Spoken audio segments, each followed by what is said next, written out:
যখন আমি বের হয়েছিলাম তখন আমার ছোটবেলার এক বন্ধুর সঙ্গে দেখা হয়েছিল। তার একটা ছেলে আছে, শহরে থাকে, যা কোম্পানিতে চাকরি করছে। সে আমার মেয়েকে দেখছি, আমার মেয়েকে তার পছন্দ হয়েছে, তাই সে চাইছিল আমার মেয়েকে তার বাড়ির বউ বানিয়ে নিতে। সে আপনার মেয়ে, আপনার যা ইচ্ছা হয় তাই করতে পারেন, কিন্তু আমার মনে হয়নি আগে এখনই বিয়ে দেওয়াটা ঠিক হবে না, কারণ সামনে তার উজ্জ্বল ভবিষ্যৎ অপেক্ষা করছে। সে এখন পড়াশোনা করছে, আগে তার পড়াশোনাটা তাকে শেষ করতে দিন। হ্যাঁ, সে আমার বন্ধু, আমাকে বলেছে সে আমার মেয়েকে বিয়ের পর পড়াশোনা করাতে দিবে। আমি আমার বন্ধুকে সেই ছোটবেলা থেকেই খুব ভালো করে চিনি, তাই আমার মনে হয় আমার বন্ধু আমার সঙ্গে কোনো নাফরমানি করবে না। কেউ আপনাকে একটা কথা বললো আর আপনি সঙ্গে সঙ্গে সেই কথাটা বিশ্বাস করে নিলেন। আপনি এরকম কেন বলেন তো? বিয়ের আগে সবাই বলে মেয়েদেরকে তারা প্রায়োরিটি দিবে, কিন্তু বিয়ের পর আর সেরকম কোনো কথাই কেউ রাখে না। তাই আমি বলবো এই লোকটাকে বিশ্বাস করা আপনার উচিত হবে না। কিন্তু দেখনি আমি, মানুষ আজ না হোক কাল তাকে বিয়ে তো দিতেই হবে। তাকে তো আর সারা জীবন আমি আমার কাছে রাখতে পারবো না, আর বিয়ে দিতে হলে কাউকে না কাউকে তো বিশ্বাস করতেই হবে। সেখানে যদি আমি আমার বন্ধুর ছেলেকে বিশ্বাস করি তাহলে ক্ষতি কি? তাছাড়া আমার বন্ধু যেখানে রয়েছে সেখানে আমার মেয়ে ইনশাল্লাহ ভালো থাকবে। আমি আপনাকে বললাম তো নেহাকে এখনই বিয়ে দেওয়া যাবে না, তারপর আপনি কেন আমার কথা শুনছেন না? বারবার আপনার কথাই বলে যাচ্ছে। বলতে বলতে নীল অনেকটাই উত্তেজিত হয়ে পড়ে। এটা দেখে নেহা বলতে থাকে শান্ত হওয়ার জন্য, কিন্তু নীল কোনোভাবেই শান্ত হচ্ছিল না। সে যেন ক্রমশই রেগে আগুন হচ্ছিল। তাই নেহা নীলকে বলে, নীল, এসব কি হচ্ছে? আমি তোদের বাড়িতে এতদিন থেকেছি, দেখেছিস কখনো আমি তোর বাবা মায়ের সঙ্গে এরকম আচরণ করেছি? আর তুই এই কয়দিন হলো আমার বাড়িতে এসেছিস আর এসেই আমার বাবার সঙ্গে এরকম অসভ্যের মতো আচরণ করছিস কেন? I am so sorry Neha, কিন্তু একটা কথা আমাকে বলতেই হচ্ছে। আমি ওনাকে কতবার বলছি তোকে এখন বিয়ে দেওয়া যাবে না, কিন্তু উনি আমার কোনো কথা শুনছেন না কেন? উনি আমার বাবা আর আমি ওনার মেয়ে। আমার সম্পূর্ণ বিষয়ে সিদ্ধান্ত নেওয়ার অধিকার ওনার রয়েছে, তাই আমার বিয়ের বিষয়ে সিদ্ধান্ত নেওয়ার অধিকার ওনার রয়েছে। তাই আমি বলবো তুই যেটা করছিস একদম ভুল কাজ করছিস। আমার বাবার কাছে তুই এক্ষুনি মাফ চাইবি। ঠিক আছে, মাফ আমি চেয়ে নিব। ঠিক আছে, মাফ আমি চেয়ে নেব, কোনো সমস্যা নেই, কিন্তু একটা কথা সেটা হলো আমি তোকে কোনোভাবেই অন্য কাউকে বিয়ে করতে দেব না।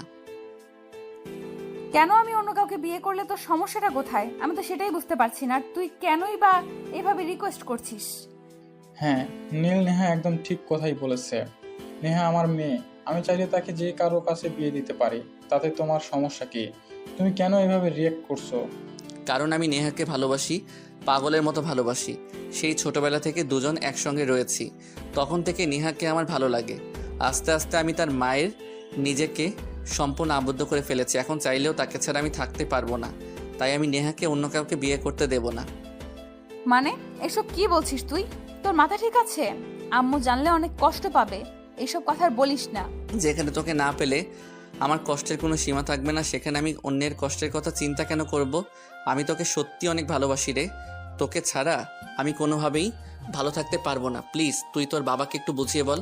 তার আগে তুই নিজেকে একটু বোঝ, কারণ আমরা খালাতো ভাই বোন। সেই ছোটবেলা থেকে তোদের এখানে থেকেছি, খেয়ে পড়ে মানুষ হয়েছি।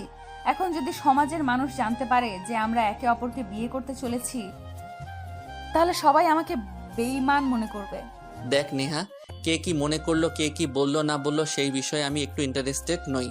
কারণ আমি তাকে ভালোবাসি, নিজের জীবনের চাইতে অনেক বেশি ভালোবাসি। তাই তোকে না পেলে আমি পৃথিবীর অন্য কোনো কিছুকে পরোয়া করি না। কিন্তু এই বিষয়টা নেহা আর তার বাবা কোনোভাবেই মেনে নিতে চাইছিল না। কারণ নেহা যদি নীলকে বিয়ে করে তাহলে সবাই মনে করবে নেহা নীলের বাবার সম্পত্তি দেখে লোভ সামলাতে পারেনি, তাই যেখানে নুন খেয়েছে সেখানেই নিমক হারামি করেছে। অপরদিকে নীল তার সিদ্ধান্ত নিয়ে ফেলেছে, যদি নেহা নীলকে ভালো না বাসে, যদি নেহার বাবাকে নীলের হাতে নেহাকে তুলে না দেয়, নিজেকে শেষ করে দেবে সে। এটা নিয়ে সবাই অনেক চিন্তায় পড়ে গেল। প্রায় অনেকক্ষণ পর নেহার বাবা বলে, আচ্ছা নীল, ঠিক আছে, বিয়ে শাদী তো আর হুট করে বললেই হয় না, বিয়ে শাদী একটা চিন্তার বিষয়। তাই আমি আগে তোমার বাবা মায়ের সঙ্গে কথা বলতে চাই। আগে তোমার বাবা মায়ের সঙ্গে কথা বলে তারপর সিদ্ধান্ত নেব। না, বাবা মায়ের সঙ্গে কথা বলার কোনো প্রয়োজন নেই। আমি নেহাকে বিয়ে করে এখান থেকে নিয়ে যাব, তারপর বাসায় গিয়ে বাবা মাকে সারপ্রাইজ দেব। তারপর যদি আম্মু আর আঙ্কেল আমাদের দুজনকে মেনে না নেয়, তখন তুই কি করবি ভেবে দেখেছিস? আমি এত চিন্তা করতে পারি না, সেটা তুই খুব ভালো করেই জানিস। তাই এত কথা বলিস না। যদি মেনে নেওয়ার হয় নেবে, আর নয়তো আমি তোকে নিয়ে অন্য কোথাও চলে যাব, যেখানে আমরা দুজন অনেক ভালো থাকবো। যে পরিবার আমার কথা, আমার ভালোবাসার কথা চিন্তা করবে না, আমি কেন গায়ে পড়ে সেই পরিবারের কথা চিন্তা করতে যাব? আমি এতটা মহান নয়, সেটা তুই খুব ভালো করেই জানিস। আচ্ছা ঠিক আছে, দেখো পার্সোনালি তোমার কাছে আমার মেয়ে বিয়ে দিতে আমার কোনো সমস্যা নেই, কিন্তু যদি তোমার পরিবার মেনে না নেয় তাহলেও কিন্তু আমার কিছু করার থাকবে না। আমি কিন্তু তোমার বাবা মায়ের কাছে এমনিতেই লজ্জিত। তারপর নীলের কথা অনুযায়ী বাড়িতে বিয়ের কাজটা সম্পন্ন হয়। বিয়ের পরের দিন সকালবেলা নীল নেহাকে নিয়ে ঢাকার উদ্দেশ্যে রওনা দেয়। নীল আর নেহা দুজনে বসে পাশাপাশি সিটে বসে আছে। এমন সময় হঠাৎ নেহা নীলকে বলে, দেখ নীল, আমার কিন্তু খুব ভয় করছে।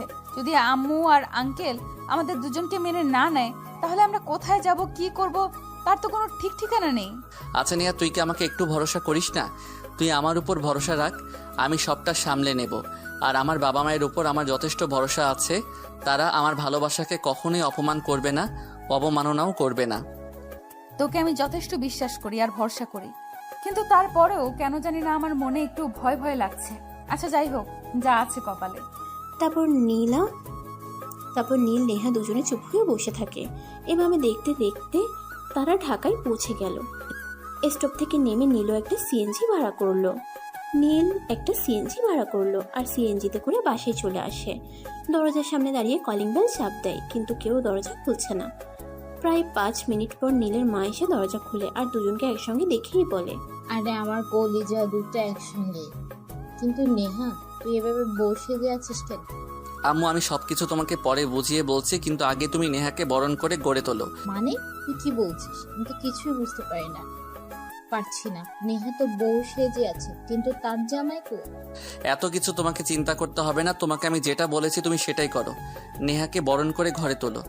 দেখ, আমি কিন্তু কিছুই বুঝতে পারছি না। কি হয়েছে সেটা আগে আমাকে বল, তারপর আমি যা করার করছি। অতঃপর নীল তার মাকে সমস্ত ঘটনা খুলে বলে। আর সবকিছু শুনে তার মা তাকে বলে, আমি তোর বউকে বরণ করে ঘরে তুলবো না। তুই বিয়ে করেছিস, সেটা আমাকে জানাসনি কেন? তুই আমার একমাত্র ছেলে, তোর বিয়ে এভাবে হবে এটা আমি কোনো দিন কল্পনা করিনি। তোকে নিয়ে আমার অনেক আশা আকাঙ্ক্ষা, আমি কত আশা নিয়েছিলাম তোকে ধুমধামে সঙ্গে বিয়ে দেব। তো কি হয়েছে, এখন না হয় ধুমধুম করে অনুষ্ঠান করে নেবে, তাহলেই তো হয়ে যাবে। দেখো, তোমাদের মা ছেলের ঝগড়া তোমরা দুজনেই করো। আমার দাঁড়িয়ে থাকতে থাকতে পা ব্যথা হয়ে যাচ্ছে। আমাকে বরণ করে ঘরে নেবে নাকি আমি নিজে নিজেই চলে যাব? আরে এই মেয়ে বলে কি? তুই হলে আমার একমাত্র আদরের, একমাত্র কলিজার টুকরার বউ। তোকে আমি বরণ করবো না তো কাকে করব? তুই 2 মিনিট দ্বারা আমি শুধু বরণ ডালটা সাজিয়ে নিয়ে আসছি। বলতে বলতে নীলের আম্মা বাড়ির ভিতরে চলে যায় আর কিছুক্ষণের মধ্যে বরণ ডালা এনে নেহাকে বরণ করে ঘরে তোলে। এরপর সেদিন রাত্রেই নীলের আম্মু নীলের আব্বুকে ফোন করে। হ্যালো, আসসালামু আলাইকুম, কেমন আছো? ওয়ালাইকুম আসসালাম। এই তো আল্লাহর রহমতে ভালোই আছি। তোমাদের কি খবর? আর আমার ছেলে কেমন আছে? ইদানিং কাজের চাপে আছি, তাই তোমাদের খবর নিতে পারছি না। আমাদের অবস্থা খুব একটা ভালো নয়। তোমার ছেলে বাইক অ্যাক্সিডেন্ট করেছে। তুমি যত দ্রুত সম্ভব বাসায় আসো। এসব কি বলছো তুমি? আমি তো তোমার কথা বিশ্বাসই করতে পারছি না। আর এই কারণেই তো আমি তোমাকে নিষেধ করেছিলাম ছেলেকে বাইক কিনে দেওয়ার কোনো প্রয়োজন নেই, কিন্তু তুমি তো আমার কোনো কথাই শুনলে না। ছেলে তোমার একমাত্র কলিজার টুকরো, সে যা চাইবে তাকে তোমার তাই দিতে হবে। এখন কি ঝগড়া করার সময়? কি তুমি আমার সঙ্গে ঝগড়া করবে নাকি বাসায় আসবে? কোনটা করবে তুমি নিজেই বলো। ঠিক আছে, তুমি ফোনটা রাখো, আমি একটু অফিসের কাজটা সামলে আজ রাতেই দেশে ফিরছি।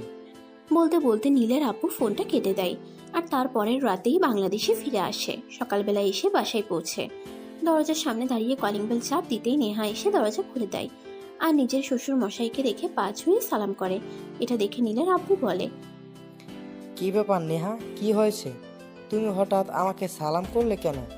আর তুমি এভাবে শাড়ি পরে আছো কেন? তখনই নীল আর তার আম্মু সামনে আসে আর বলে, সারপ্রাইজ নেহা, তোমার ছেলের বউ তোমার ছেলের নেহাকে পছন্দ করে বিয়ে করে এনেছে। আর এই কথাটা যদি তোমাকে ফোনে বলতাম তাহলে হয়তো তুমি একটু বেরাজ হতে, তাই সরাসরি সারপ্রাইজ দিলাম। কেমন হলো বলো?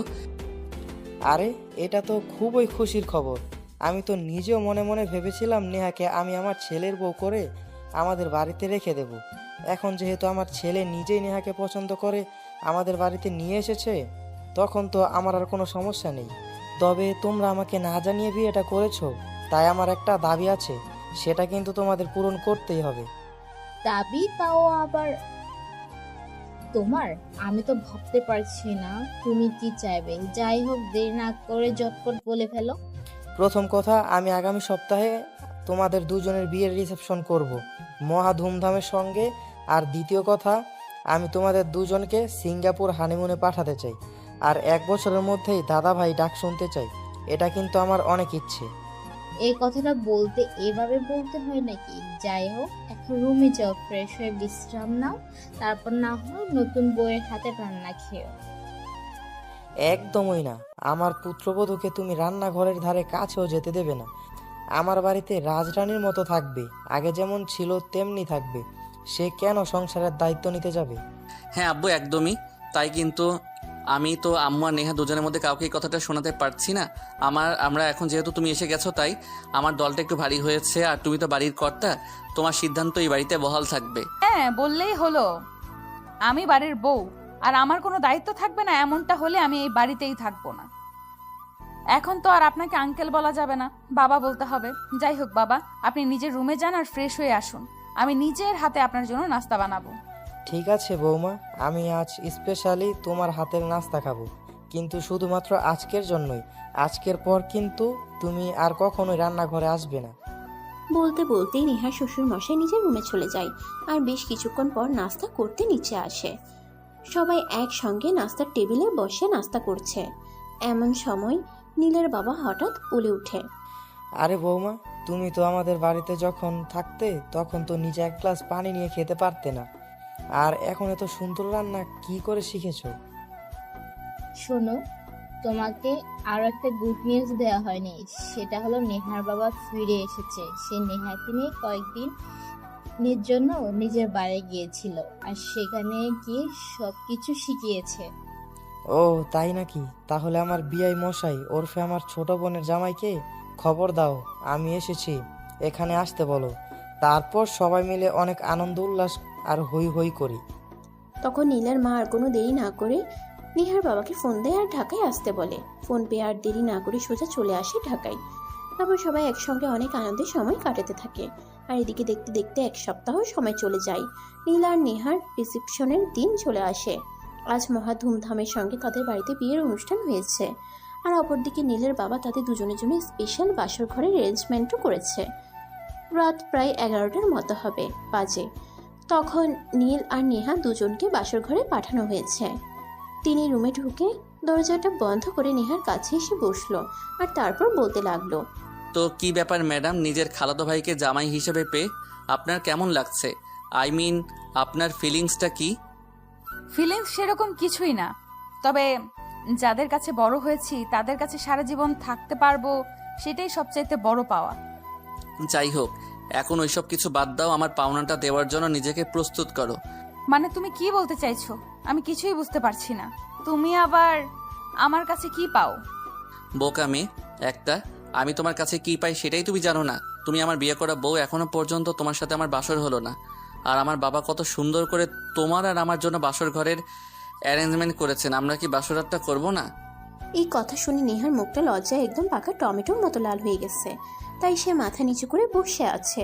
তখনই নীল তার পাশে এসে বসে আর হাতে হাত রেখে বলে, ম্যাডাম, এত লজ্জা পেলে চলবে? আমার পাওনাটা তো আমাকে দিতেই হবে। বলতে বলতে নীল নেহার ঘোমটাটা সরিয়ে দেয় আর নেহাকে কাছে টেনে আদর করতে শুরু করে।